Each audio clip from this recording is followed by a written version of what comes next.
تو moving on, آج کا جو ٹاپک ہے انشاءاللہ، آج ہم بات کریں گے ایک بہت امپورٹنٹ چیز کی، جس کی امپورٹنس یہیں سے واضح ہو جاتی ہے کہ اللہ تعالیٰ نے ہمیں وہ چیز مانگنے کے لیے بہت زیادہ تلقین کی ہے.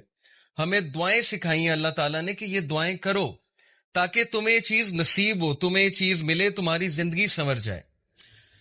وہ چیز کیا ہے؟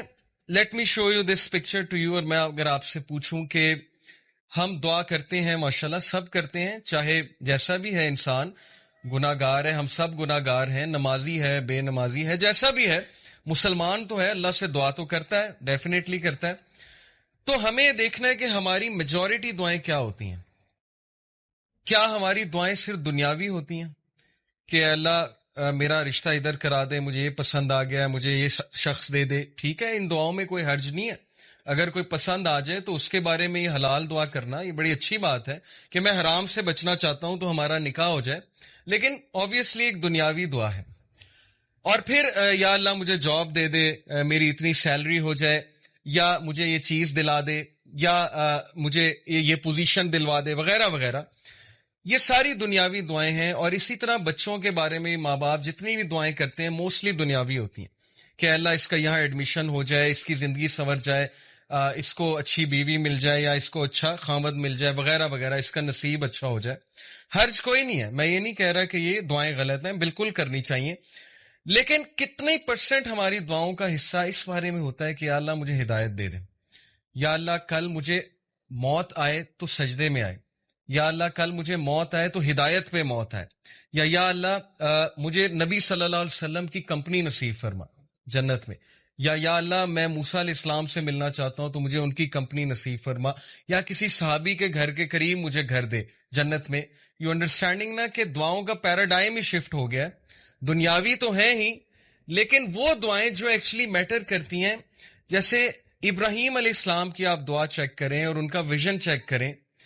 کیا مانگا اللہ سے کہ ربی جعلنی مقیم الصلاۃ ومن ذریتی ربنا وتقبل دعا ربنا اغفر لی ولوالدی وللمؤمنین یوم یقوم الحساب.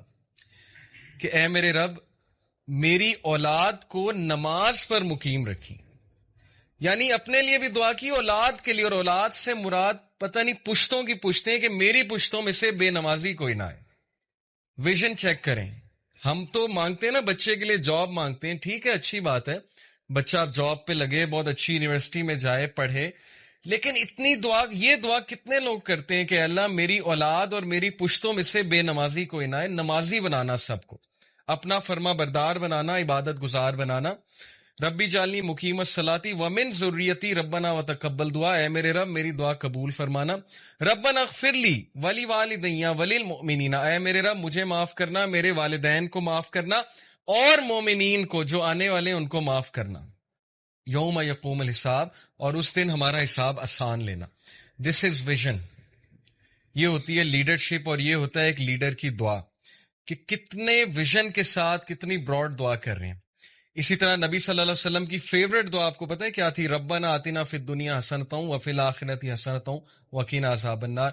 Very comprehensive. حضرت عائشہ کہتی ہیں اللہ کے نبی کی فیوریٹ دعا تھی، اور یہ اتنی کمپریہنسو ہے کہ اس میں ہر چیز آ جاتی کہ Allah give me the best of both worlds.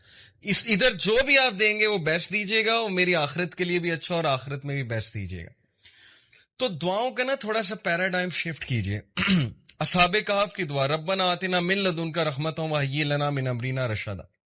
اے ہمارے رب ہمیں گائیڈ کر سیدھے راستے پہ، اور ہمیں ہدایت میں انکریز کر، اور ہمیں راستہ دکھا، اور ہمیں ثابت قدم کر دے. اس میں سب کچھ آتا ہے اس دعا میں. تو جب بھی آپ کے معاملات آپ کے ہاتھ سے نکل رہے ہو نا، آپ کو سمجھ نہ آ رہی ہو میں کیا کروں، میں کہاں جاؤں، مجھے کوئی پاتھ سمجھ نہیں آ رہا ہے، مجھے کوئی وے آؤٹ سمجھ نہیں آ رہا ہے، تو دس از دی دعا کہ O our Lord show us the way and guide us on that way and make us steadfast on that way. تو اصحاب کہف کی دعا ہے.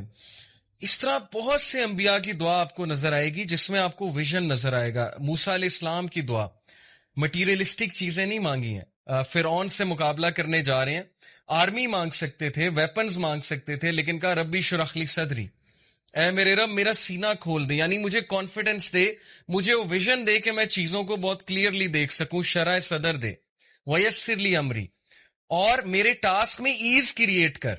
ہم اللہ سے کتنی دعا کرتے ہیں کہ اللہ میں پروجیکٹ کرنے جا رہا ہوں، میں یہ چیز کرنے جا رہا ہوں، میں سفر پہ جا رہا ہوں، میرے لیے ایز کریٹ کر، یا اے اللہ میں خاندانی جو ہے وہ معاملہ نبھانے جا رہا ہوں، میرے لیے ایز کریٹ کر، یا میں جاب کا انٹرویو دینے جا رہا ہوں، میرے لیے ایز کریٹ کر، میرے لیے بہتری فرما اس میں۔ وَاحْلُلْ عُقْدَةً مِّن لِّسَانِي يَفْقَهُوا قَوْلِي، اور میری زبان کی گرہ کھول دے، اس میں جو لکنت ہے اس کو کھول دے، اور تاکہ میں تیرے دین کی بات کر سکوں، یفقہوا قولی، میں بہت اچھے سے بات کر سکوں، وَاجْعَل لِّی وَزِیرًا مِّنْ أَہْلِی ہارون اخی، اور مین پاور مانگی، ریسورسز نہیں مانگے کہ پیسے دے دیں، فوج دے دیں، کہا بس ایک بندہ دے دیں، ایک مخلص ساتھی دے دیں جو میری نبوت میں شریک ہو، ہارون میرا بھائی، اسپیسیفک ہو کے دعا کی۔ تو ہم نے دیکھنا ہے کہ ہم کیا دعاز کر رہے ہیں، کیا ہم ہدایت مانگ رہے ہیں اللہ تعالیٰ سے، کیا ہم اللہ تعالیٰ سے توفیق مانگ رہے ہیں؟ کیونکہ عمر رضی اللہ عنہ نے کہا تھا کہ مجھے یہ ڈر نہیں ہے کہ میری دعا قبول ہوگی کہ نہیں، مجھے یہ ڈر ہے کہ مجھے دعا کی توفیق بھی ہوگی کہ نہیں۔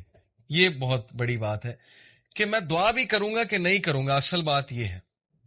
میں آپ کو ایک واقعہ سناتا ہوں، ہمارے ایک دوست تھے ڈی ایچ اے میں، اب دبئی میں ہوتے ہیں، تو ماشاءاللہ ان کا ایک اسلامک سینٹر تھا، تو وہاں پر بہت لوگ آتے تھے، تو وہاں پر ان کے ایک دوست آئے، بہت عرصے بعد انہیں ملے، اور انہیں پتہ لگا کہ ان کی والدہ بیمار ہیں، ہارٹ اٹیک ہوا ہے، ہاسپٹل میں ہیں، کافی عرصے سے ہیں۔ تو انہوں نے حال چال پوچھا، اور انہوں نے پھر والدہ کی خیر خیریت پوچھی، ماشاءاللہ والدہ ٹھیک تھی۔ تو پھر انہوں نے ان سے کویسچن کیا کہ آپ نماز پڑھتے ہیں، مطلب دعا کرتے ہیں، والدہ کے لیے نماز پڑھتے ہیں؟ تو انہوں نے کہا کہ نہیں، نماز پڑھنے کا نہیں ٹائم ملتا، بس انہوں نے ایک عذر پیش کیا کہ نہیں پڑھ پاتا۔ تو انہوں نے کہا کہ صحیح بتائیں جمعہ آپ نے کب پڑھا ہے؟ تو ان کے لائف سٹائل سے پتہ لگ رہا تھا کہ جمعہ بھی نہیں پڑھا، کافی عرصہ ہو گیا، تو شرمندہ ہو گئے تھوڑے، کہتے کہ نہیں جمعہ بھی نہیں میں پڑھ سکا۔ تو پھر انہوں نے کہا کہ نہیں، آپ اللہ کا شکر پھر کیسے ادا کرتے ہیں؟ اللہ کا شکر ادا ہمارے نزدیک یہی نا کہ نماز پڑھ کے ہے، یہ ایک جیسچر ہے اللہ کا شکر ادا کرنے کا، تو آپ الحمدللہ سبحان اللہ نہیں کہتے اللہ کے بارے میں؟ تو ہی سیڈ کہ میں نے ان سے کوشش کی یہ کہلوانے کی کہ آپ چلیں اللہ کا شکر ادا کر دیں، والدہ کو اللہ نے صحت یاب کر دیا ہے۔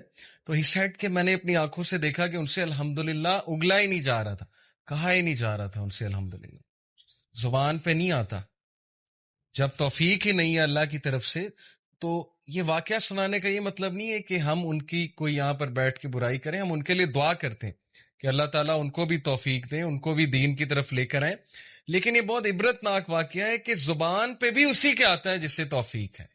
تو اللہ سے توفیق مانگنی چاہیے کہ میرا دل سخت ہو گیا ہے، میری زبان پہ یہ چیز نہیں آ رہی، نماز پڑھنے کا دل سپوز کسی کا نہیں کرتا، تو دعا کریں۔ لاسٹ ٹائم ہم نے ایک دعا سیکھی تھی، ربی آئینی علی ذکرک و شکرک و حسن عبادتک، تو یہی تو وہ دعا ہے کہ اللہ مجھے عبادت میں حسن عطا فرما۔ تو مین چیز ہے دعا کا کرنا۔ جس بندے نے دعا کے لیے ہاتھ اٹھا لیا، میں آپ کو بتا رہا ہوں اس کی زندگی چینج ہو جائے گی۔ یہ اللہ کا وعدہ ہے۔